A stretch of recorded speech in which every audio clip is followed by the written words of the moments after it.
Hello friends, welcome to my class. And in today's class, we will go through the topic bryophytes under the chapter Plant Kingdom. Bryophytes. Bryophytes include various mosses and liverwort. Bryophytes they commonly grow in the moist shaded area in hills. And the important point is that bryophytes are called amphibians of plant kingdom as these live on soil but depends on water to complete their sexual reproduction. जैसे कि animals में amphibians का example अगर हम frog लेते हैं तो frog को अपना सेक्सुअल रिप्रोडक्शन कंप्लीट करने के लिए वाटर का हेल्प चाहिए, क्योंकि वाटर के हेल्प से ही फ्रॉग का जो स्पर्म होता है वो स्विम करके एग तक पहुंचता है। इन द सेम वे जो ब्रायोफाइट्स का स्पर्म होता है वो वाटर के हेल्प से स्विम करके एग तक पहुंच के सेक्सुअल रिप्रोडक्शन कंप्लीट कराता है। तो due to this reason the bryophytes are called as amphibians of the plant kingdom. Habitats of bryophyte. Bryophyte commonly grow in moist shaded area in the hills. Some bryophytes grow in diverse conditions also, and examples are aquatic bryophyte Riccia fluctans, epiphytes Radula praetens, dry habitat Polytrichum, dry rocks Porella. तो ये सारे जो species हैं these are exceptional species growing in diverse condition and this species are very much important from the point of competitive exams, उसमें ये पूछे जाते हैं। Plant body of bryophyte. Plant body of bryophyte is more differentiated than algae. It is thallus-like, prostrate and erect in structure. It is attached to the substratum by rhizoids, rhizoids, rhizoids, which is root-like structure. जबकि algae में हमने पढ़ा था कि जो algae है वो substratum से अटैच रहता है होल्ड फास्ट के थ्रू, बट ब्रायोफाइट्स का जो प्लांट बॉडी है वो सबस्ट्रेटम से अटैच होगा राइजॉइड, rhizoids, राइजॉइड से, that is root like structure. Now bryophyte lack true root, true stem and true leaves, but they possess root-like, stem-like and leaf-like structures. Sex organs of bryophyte. The main plant body is haploid and it produces gametes. जो bryophyte का main plant body होता है वो haploid होता है और gametes produce करता है, और इसलिए इसको हम लोग गैमेटोफाइट बोलते हैं. Sex organ in bryophytes are multicellular. Male sex organ is called antheridium and it produces biflagellate antherozoids.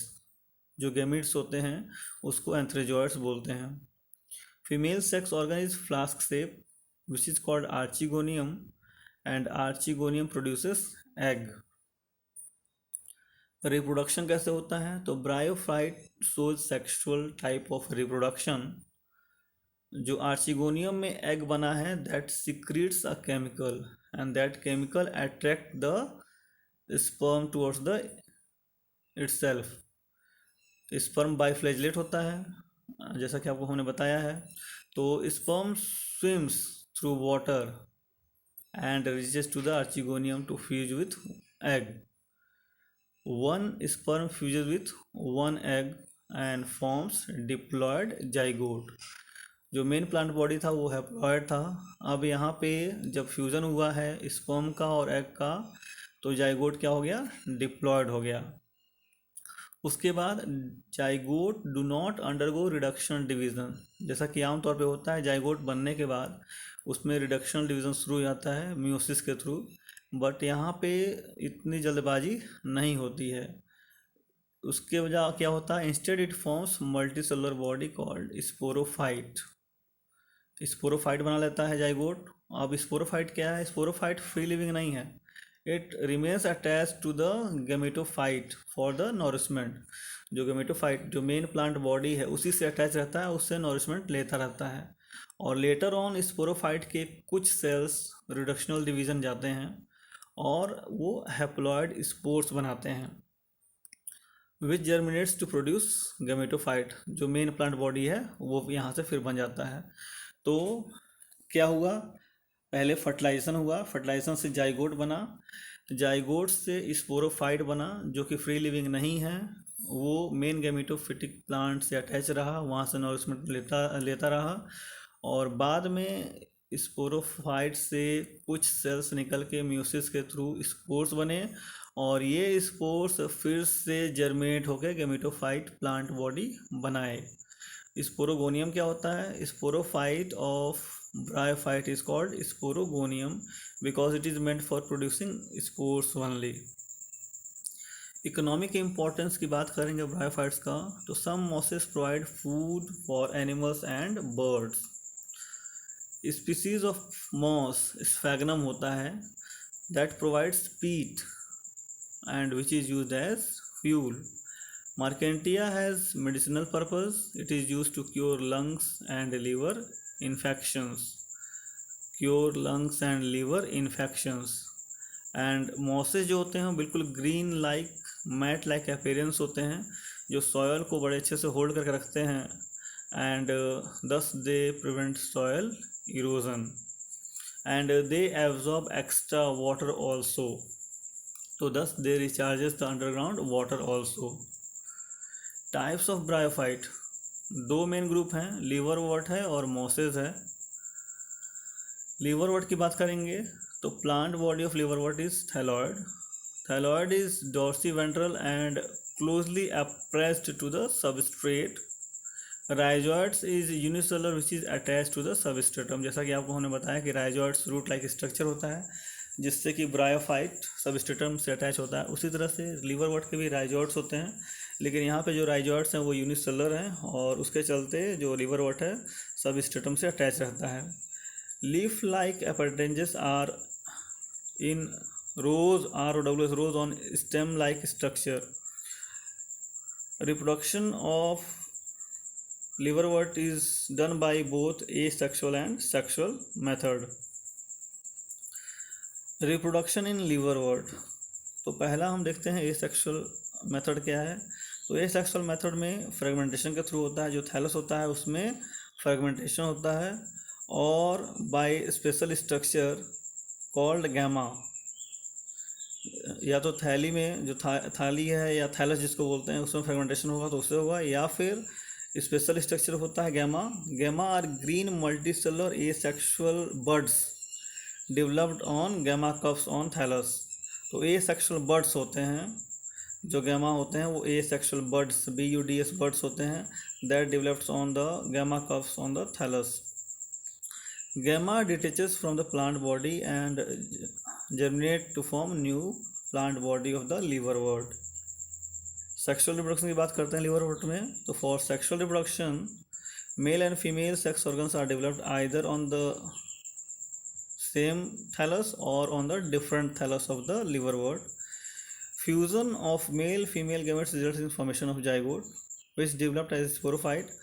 और जो स्पोरोफाइट होता है उसके 3 पार्ट्स होते हैं, एक होता है फुट, दूसरा होता है सीता एंड कैप्सूल। तो after meiosis the spores are developed in capsule, जो कैप्सूल पार्ट है स्पोरोफाइट का उसी में स्पोर्स बनते हैं म्यूसिस के बाद and these spores germinate to form gametophyte plant body. और लीवरवर्ट का बेस्ट एग्जांपल मार्केंटिया है। ना मॉसेस की बात करेंगे तो predominant stage of life cycle of mosses gametophyte which has 2 stage. जो गैमेटोफाइट प्लांट बॉडी है उसके 2 स्टेज होते हैं। The first stage protonema stage which develops directly from the spore. Protonema stage is creeping green branch and filamentous stage, और second stage that is called as leafy stage. तो first stage जो life cycle है moss का वो है protonema stage, और दूसरा stage है leafy stage. Leafy stage developed directly from the protonema stage. Leafy stage consist of upright cylinder axis spirally arranged leaves, and leafy stage bears sex cells. Rhizoids are long and multicellular, जैसा कि हमने लीवरवर्ट में पढ़ा कि rhizoids जो हैं unicellular होते हैं, बट मोसेस में राइजॉइड्स लॉन्ग एंड मल्टीसेलुलर होंगे, जो कि सबस्ट्रेटम से फिक्स करने में हेल्प करते हैं and as well as absorption of water में हेल्प करते हैं. Reproduction in the mosses. Vegetative reproduction in mosses occurs by fragmentation or budding in secondary proteinema stage. In sexual reproduction, sex cells, that is as Antheridia and Archegonia, are produced on the apex of leafy shoot. After fertilization, zygote develops into a sporophyte, consists of foot, seta, and capsule is more elaborate than the liverwort. Spores are formed in capsule after meiosis, and mosses have elaborate mechanism of spore dispersal. Example of the mosses is Funaria and Polytrichum. तो fertilisation जब हो जाता है mail और female gamete में, तो zygote बनता है, और जाइगोट जो है स्पोरोफाइट की तरह डेवलप करता है. और यहाँ पे स्पोरोफाइट के 3 पार्ट्स होते हैं, एक फुट होता है, एक सीता होता है और एक कैप्सूल होता है. और कैप्सूल में ही स्पोर्स बनते हैं, और यहाँ के कैप्सूल जो हैं लीवरवर्ट से ज़्यादा इलोबरेट होंगे. और स्पोर डिस्पर्सल का जो मैकेनिज़्म है मोसेस का, वो ज़्यादा एडवांस्ड है एज़ कम्पेयर टू द लीवरवर्ट. और एग्जांपल मैंने आपको बता ही दिया, that is Funaria and Polytrichum. Thanks for watching my video and please subscribe my channel.